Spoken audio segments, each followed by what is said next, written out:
Bandiraɓe sehelaɓe musidɓe fulɓe renduɓe tedduɓe on calminama on jurama on jarama kadi on jettama no fewi on bismama e hayangoji men. Hande ko altine balɗe nogas e jeeɗiɗi e lewru morso hitande ujunnaje ɗiɗi e nogas e jeego roɓinto mon jayndeji arti gam to gande on koɗi piriɗi pirtiɗi cariɗi cakti e nde ɗo ñalande ko ɓuuri ko mantino e ko jayndeji ɗi dawi ɗi bindi hande de hina yowi e politique ha taki jaynde Le Soleil windi ko lancement du parti qui raille les patriotes républicains. Le président trace son sillon ina wayno de o magaɗaɗa ka woni hoorejo lesdi Sénégal hande Bassirou Diomaye Diakhar Faye de feeri lawol ngol ganduɗa de toon tigui nari fa taw noon hina yowi e ñippude lande mum biyeteɗo qui raille les patriotes républicains. Jaynde Bisdien, le chef de l'État, a officiellement lancé samedi sa nouvelle formation politique appelée à porter son projet de transformation du Sénégal et à structurer durablement sa majorité. Hina wayno non o magalaɗa kam woni tigi tigi Bassirou Diomaye Diakhar Faye de e oɗo aset hen tigi darni lande politique mum hen non nari rew ngam tigi ɓamtare Sénégal e si non kisal Sénégal e si non ɓesdude doole lande mum on ɗon ha taki Jaynde Bisdien Bassirou Diomaye Faye nul ne peut se dire patriote en choisissant un parti plutôt que la patrie. Kam non Bassirou Diomaye Diakhar Faye wi hay dara ko ɓurani ɗum lesdi ndi ha taki heyninta parti mum e si non heyninta ko lesdi ndi e himme lesdi ndi e wiide Jaynde Le Soleil. Jaynde enquête wi ko gonga kay saabu windi ko Diomaye lance kiiraye le temps de la conquête. Hina wayno de on ɗon mo ganduɗa ka woni Bassirou Diomaye Diakhar Faye de ñippi lande politique mum biyeteɗo kiiraye ɗum noon wayino ko hanti heddi ko ɓesdude doole on ɗon lande politique ha taki Jaynde ɓesdi hen Diomaye lance kiiraye avec l'ambition de rafler 80% des communes lors des locales. Hina wayno non o magalaɗa ka woni Bassirou Diomaye Diakhar Faye de yidde mum woni siga en jottima e subgoji baɗeteɗi e mairie ji e ko wayi noon temedere nde ƴettuɗa e mairie kala tawa Bassirou Diomaye Faye dañi hen capanɗe jeetati. ɗum noon Jaynde de wi ko tigui tigui Bassirou Diomaye Diakhar Faye e wondiɓe mum heeɓe liggey mawɗo ha taki Jaynde ɓesdi hen Mimi Touré annonce l'adhésion de 437 organisations politiques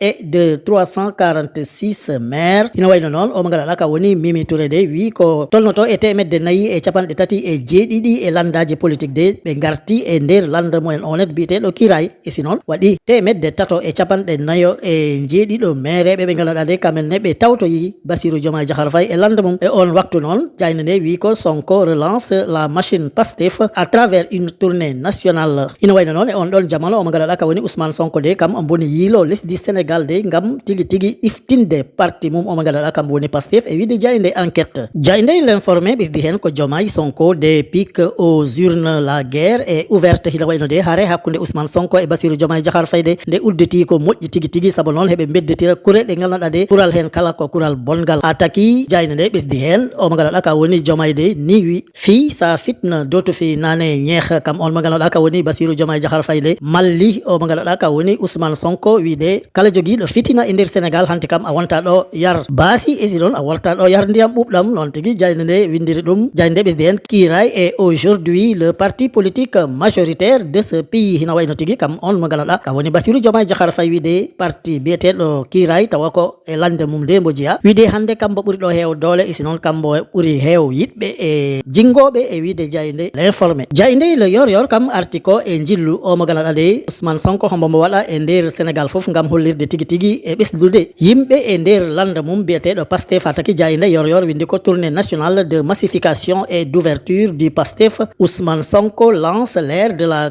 clarification électorale. Jaynde de holliri tigui tigui natal mo ganduɗa de yimɓe hewɓe heeɓe cukke e Ousmane Sonko taw hombo dari e nder werla mum de hina wayno tigui tigui kam wi kam ne hombo heewi doole saabu yimɓe hewɓe gonde mum e wiide Jaynde yor. Jaynde le quotidien wi ko omo ganduɗa de kam woni Bassirou Diomaye Diakhar Faye de hay si tawi ñippi lande mum biyeteɗo kiray kam wi ko lesdi ndi ɓurani ɗum ha taki Jaynde de windi ko création du parti kiray Diomaye opte pour la patrie d'abord. Kam Diomaye Faye de wi ko hay dara ɓuranani ɗum ɗum ko wona yo lesdi Sénégal ɓamto e si noon yo lesdi Sénégal dañ kisal e jaam ko kamdi tigui heynini e si noon landa mum kam heyninanimo Diaynde ɓesdi hen. Ce parti on y entre pour servir et non pour se servir. Wi kala mo ganduɗa de haɗa ara e nder landa mum o biyeteɗo kiray de tawa noon ko hoorema tan garanɗa e si noon kala ko dañɗa ko hoorema taki jarani haɗa yetto. Sa wawi walla sa yiiɗi liggano lesdi ndi de haɗa wawi ara e nder on ɗon landa mum ha joni Diaynde nde ɓesdi hen ko aucun va-t-en guerre ne pourra troubler la quiétude des Sénégalais. Wi hay goto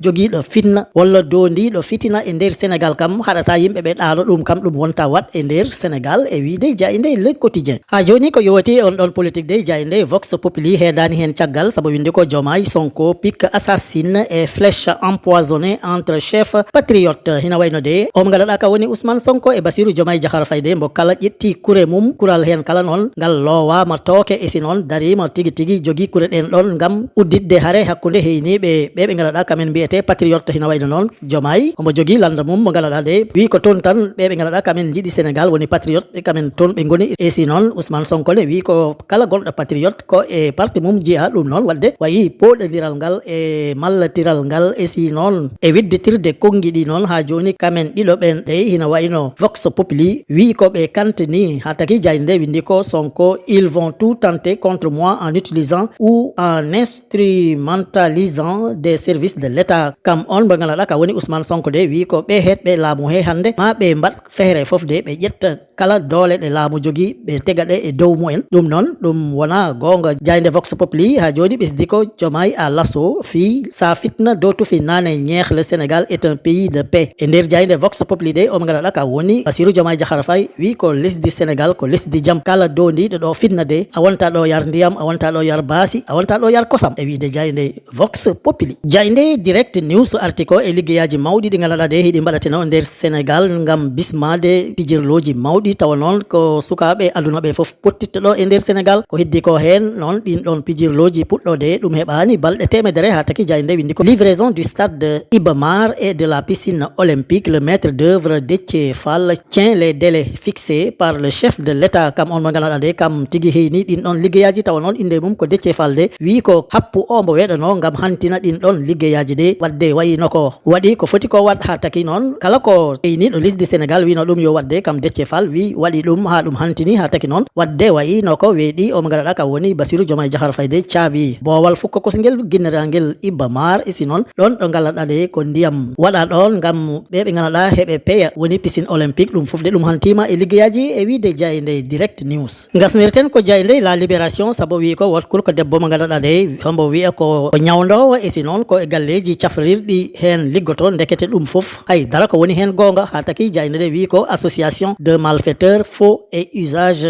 de faux en écriture publique. Une fausse infirmière d'État arrêtée dans les locaux du ministère de la Santé nder wuro jagorgal joguingal cellal e laaɓal woni ministère de la Santé et de l'hygiène publique de hina wayno on ɗon kurko debbo e nder on ɗon ministère jagga saabu noon naati toon hombo wiya kam de ko aide infirmière e si noon hombo walla ɓeɓe ganduɗa kamen goni safroɓe kam kurko debbo o noon inde mum ko Fatoumata Balde tawa noon duuɓi mum hiɗi tolno e capanɗe nayyi de kam tigui nanga wi noon ko tigui galle cafrirɗo gonɗo toon to ndar toon liggoto ndekete ɗum foof ɗum wona gonga e si noon wat goɗɗo mo ganduɗa de hombo hen nanga kam noon wonino ɗo e jamanuji directeur fonction publique on tigui de mbiɗa andi wallatno ɗum e kanɗon guyka e ɗum ɗon layde ko wona gonga e wiide Diaynde La Libération. Bandiraɓe sehilaɓe ɗum wondo seeɗa e ko min gaddanno on e ko jayndeji ɗi dawi ko tongu hande on jettama on jarama e kettogol mon ñimgol tabitgol on duwanama jaam e kisal tottodiren aadi ha sanga goɗɗo so weeli Allah joom baɗe e bawɗe o.